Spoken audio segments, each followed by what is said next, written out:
Desde que estaba iniciando la primaria, los niños lo miraban con desprecio, hasta asco en algunas ocasiones. Era un niño que había nacido con un tumor benigno, el cual poco a poco iba deformando su cabeza. Toda su vida en la primaria estuvo llena de insultos y apelativos para nada agradables. Lo curioso fue que desde pequeño sentía placer, gozo, una sensación sublime al practicar la coprofagia. A mediados de la secundaria tuvo un accidente al trepar un árbol, se golpeó la testa y la protuberancia en el lado derecho de su cabeza se acentuó mucho más y como consecuencia, en los días posteriores, los apodos en el colegio se multiplicaron. A partir del incidente, ni sus padres ya le prestaban atención, olvidándolo casi por completo. Cuando estaba en el último año de la secundaria, viajaba con sus padres a visitar a su abuela, la cual estaba agonizando. Al regresar a su ciudad, tuvieron un accidente en el que sus padres fallecieron, quedando entonces Rounsei huérfano. Los niños en el orfanato eran excesivamente despiadados con él y sí, como ya has pensado, lo violaron en múltiples ocasiones. Todos los niños menores eran los únicos que le tenían compasión y pena. Hubo ocasiones en que tuvieron que llevarlo al hospital más cercano como producto de las seguidas violaciones que sufría y que como consecuencia le desgarraban el ano. Poco a poco Rounsei se daba cuenta de que hubiera sido mejor jamás haber nacido y cuando estaba a punto de ahorcarse con una toalla realizó que él no podía suicidarse, que haber nacido con esa deformidad no era por puro gusto de la naturaleza y exactamente en el mismo instante en el que llegó a la conclusión de que él era valioso, también se percató de que odiaba a la humanidad.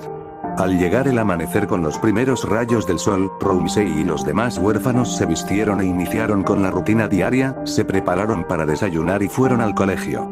En la clase de anatomía, el profesor sorprendió a los alumnos con una rata dopada e hizo una demostración de cómo extraer el corazón, los intestinos y el cerebro de una rata. Sin embargo, la escena que más impactó a Rounsei fue la de la extracción de los intestinos, porque vio como el excremento todavía no detectado chorreaba cual vómito y conociendo sus manías coprófagas, se le hizo agua a la boca. Durante todo el transcurso del colegio al orfanato, esa imagen de las heces fecales recorriendo el cadáver de la rata estaba en su cabeza, deseaba probar ese tipo de desecho que todavía no había tenido contacto con el exterior. La clase del profesor de anatomía, intacta en la memoria de Rounsei, azotaba sus pensamientos más locos, hasta que llegó la hora de dormir y todos los huérfanos, incluyendo nuestro protagonista, fueron a sus respectivas camas. En medio de la noche, Rounsei se despertó con los pasos de Paul, que tenía aproximadamente la misma edad de nuestro coprófago. Además, Paul fue el que hace 5 días había mandado a Rounsei al hospital por otro desgarro anal.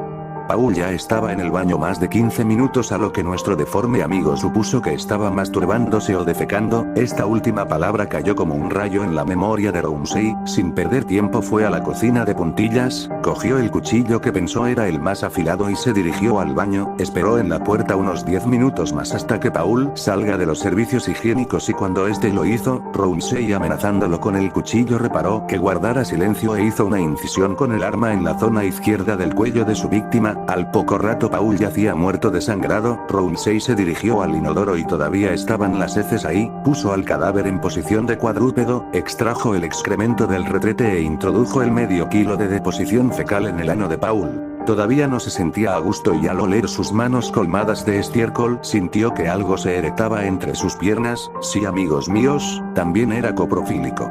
Rounsei empezó a violar el cadáver de su víctima, llegando a eyacular dentro del ano de Paul. Sacó su miembro viril lleno de excremento y fue en este momento en el que recordó la clase del profesor de anatomía. Como consecuencia, tomó el cuchillo e hizo una incisión desde el ombligo hasta debajo de los testículos. Ya no había demasiada sangre, los órganos no se parecían mucho a los de la rata, pero con facilidad localizó el intestino grueso, 3 metros, que contenían restos de deposición fecal. Rounsei estaba en el paraíso, o al menos eso pensó. Llegó a visualizar el fin del intestino que daba al ano, lo cortó con ternura y vio el excremento que había introducido hace media hora mezclado con su semen. En menos de 5 segundos, esa masa repugnante ya se encontraba en la boca de nuestro querido amigo deforme trastornado.